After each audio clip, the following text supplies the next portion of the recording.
Now that the Galaxy S25 Ultra has been announced, you're probably wondering if it's worth the upgrade from the Galaxy S24 Ultra or previous Ultra devices. So today we're going to do a direct comparison between the 24 Ultra and the 25 Ultra to see if it's worth the upgrade from that.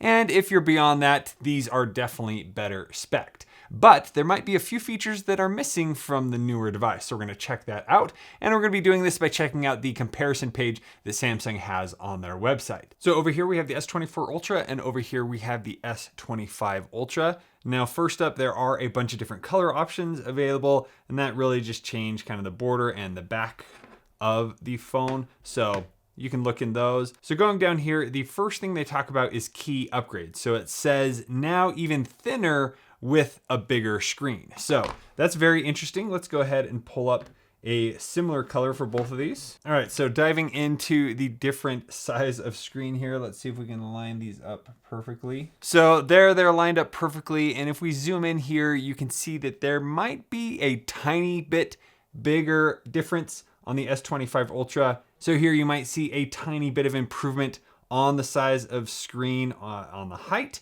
The bezels might be a tiny bit thinner. The main thing here is you now have rounded corners, which are just much more comfortable to hold in your hand. If we go the other way, so there you can see how that looks like on the width. So not too much change there. Now, another thing is they both rock.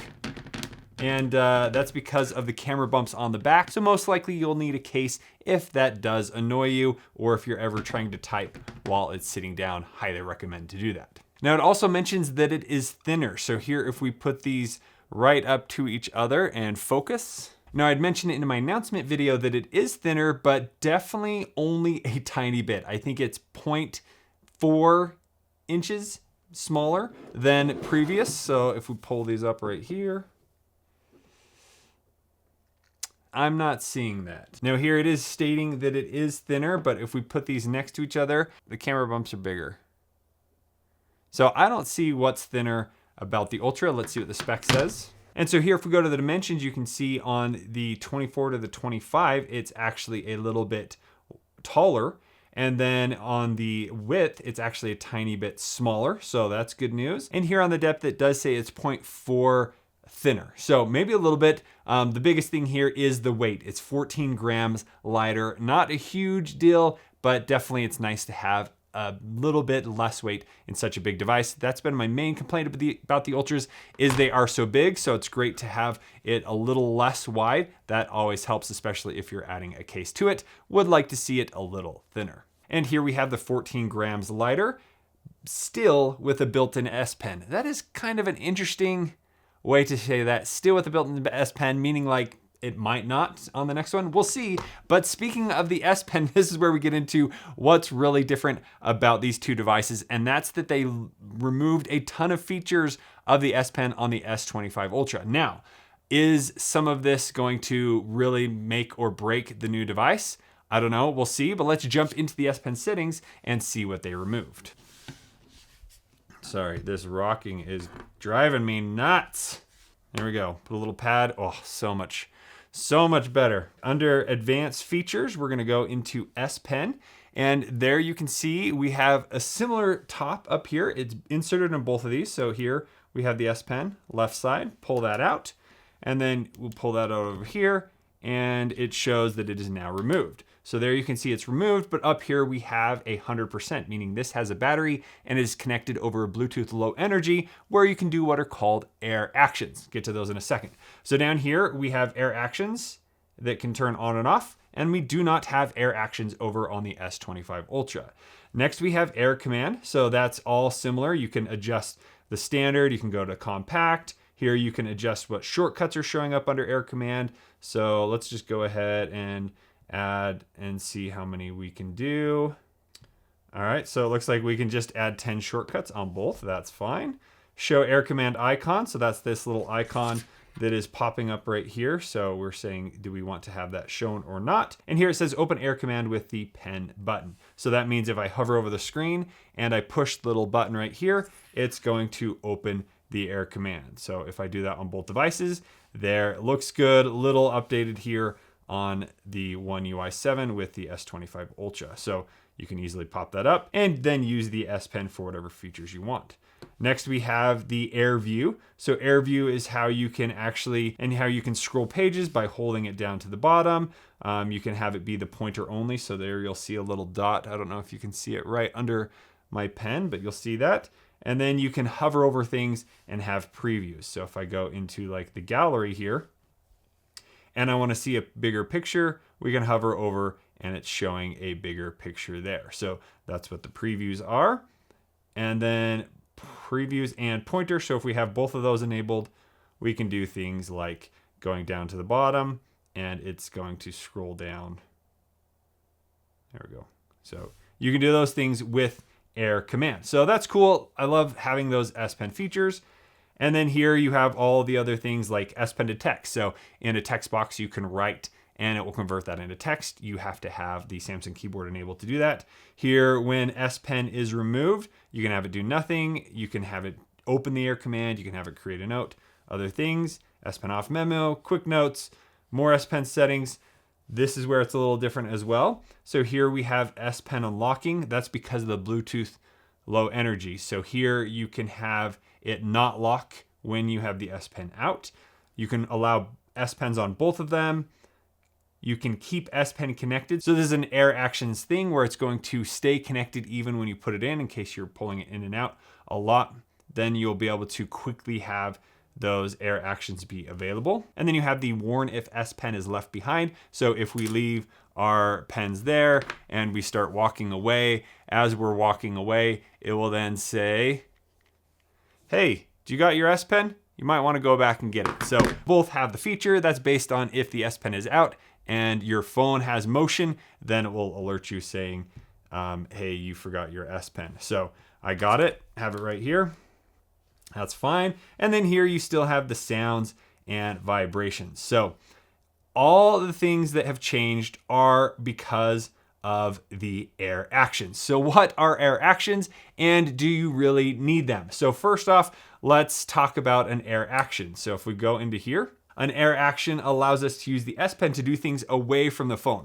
So Air Commands work if you are within 10 millimeters of the device. Once you see that dot come up, that's when you can do Air Command and other things. But an Air Action allows you to be further away from your phone to do certain things. So here you have some different things where you can go back, home, recent, smart select, screen right. So I can actually come in here and change what those Air Actions do. So let's go ahead and say we want to do something for, you can go to the home screen. Sure, we'll just do that. So if I hold down the button and then do that action, it will go to the home screen. So there you go, went home. Pretty cool, using the force, pretty awesome. But if I want to get back to where I was, there's not really a way to do that. And you'll see what Air Command you did. Oh, there we go. We went to recent apps. So down here, it shows the different actions you can do, the different apps that work with this. And then here it shows actions you can do in the camera and media. Now, when I asked Samsung why this feature had been removed on the S25 Ultra, they had no idea. They asked some people and they said it's because less than 1% of Ultra users were actually using this feature. So it was removed. I loved it. So I was a part of the 1%, kind of cool to be at that level, but something that I only used fairly often, not all the time, not every day. And the thing I would use it for is to take a picture remotely. Now there's even more Air Actions that aren't on that menu for certain apps. So like, let's go to the camera. If I hold down the S Pen button here, it's going to jump into the camera. So right here, if I hold down and swipe, it's going to go to a different mode. So here I'm in photo. If I hold down and swipe up, it's going to go to a front-facing camera. I can click to take the photo and go to the other way, and I can go through and choose exactly what I want. So here, if we go again, it's going to change the camera. I can change back and forth, and then let's see.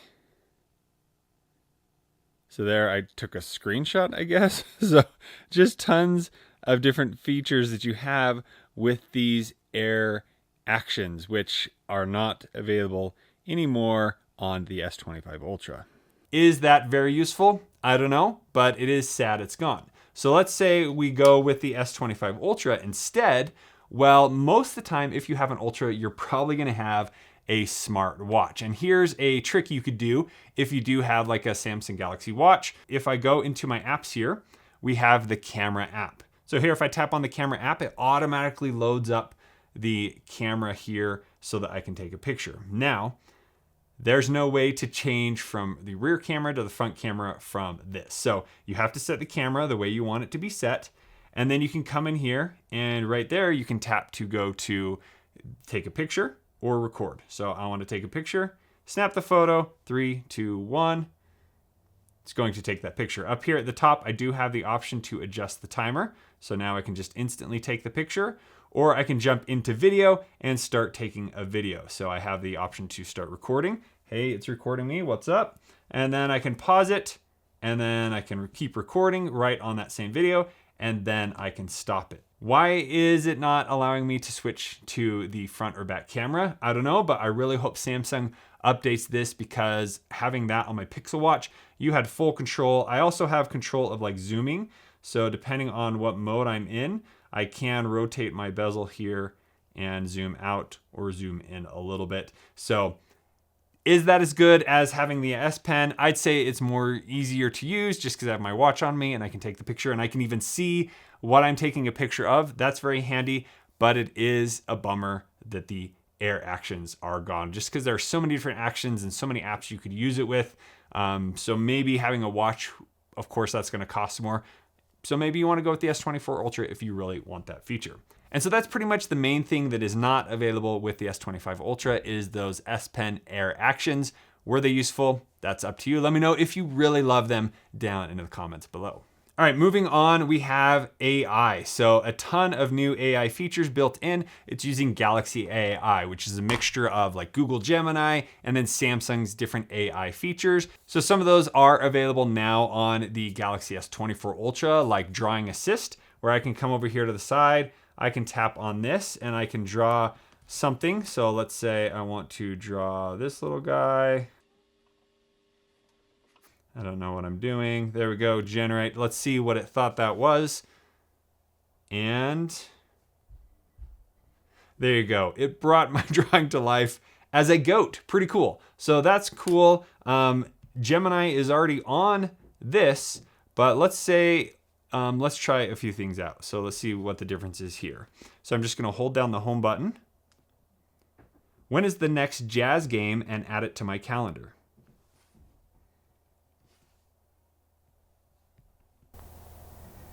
Okay, you've got a new event on your calendar called Utah Jazz versus Minnesota Timberwolves. All right, Bixby failed. Let's try that again. When is the next jazz game and add it to my calendar? The next jazz game is tomorrow at 8 p.m. against the Timberwolves. It's saved to your calendar. All right, Bixby was able to do that. Cool. Let's see if Google can do that. All right, and I can't get Gemini to work over here. So actually, both of those work pretty good, but this did such a quick job on the S25 Ultra. So there's a ton more features there with AI. We'll get to that later, but some pretty awesome stuff with the S25 Ultra. So here we have all the features. The Now Brief, I believe, is all that's available on the S25 Ultra now. That should come with a software update to the 24 Ultra. Now let's go into the camera specs here. So the 24 had a 12 megapixel ultra wide. The 25 has a 50 megapixel ultra wide. That's the main difference. We still have a 200 megapixel wide angle camera. We have a 50 to 10 megapixel telephoto camera. And then on the front camera, we still have 12 megapixels. The milliamp hours are the same, but you will get 31 hours of video playback on the S25 Ultra. So definitely worth the upgrade right there. Here it's saying that there was a Snapdragon 8 Gen 3 for Galaxy on the 24, but here we have Snapdragon 8 Elite for Galaxy. There we have the change in the weight. And then here it's saying that the actual dimensions on the S25 Ultra are 0.1 inch bigger. And then they both have a peak brightness of 2,600 nits. So overall going to be very bright. So there you go. That's a quick, brief update on the differences between the S24 Ultra and the S25 Ultra. Now, I would say if those extra S Pen features that I showed you with Air Actions aren't necessary, then I would definitely just go with the S25 Ultra. This is going to be the best of the best, the solid, the latest and greatest device available. But if you do have an older S Pen device, like an older Note or even older Samsung Ultra device and you still use Air Actions, then you might just want to go with the S24 Ultra. It's going to be a solid device, still work great, and you could probably get it less now for the S25 Ultra. But overall, solid upgrade here. Looks really great. It would just be nice if they made like an Ultra in a smaller size. I think that would be the biggest benefit here. So if you have any further questions, I'll be sure to answer more about the S25 Ultra in my full review. So leave those questions down below in the comments. Thank you so much for watching. We'll see you on the next one.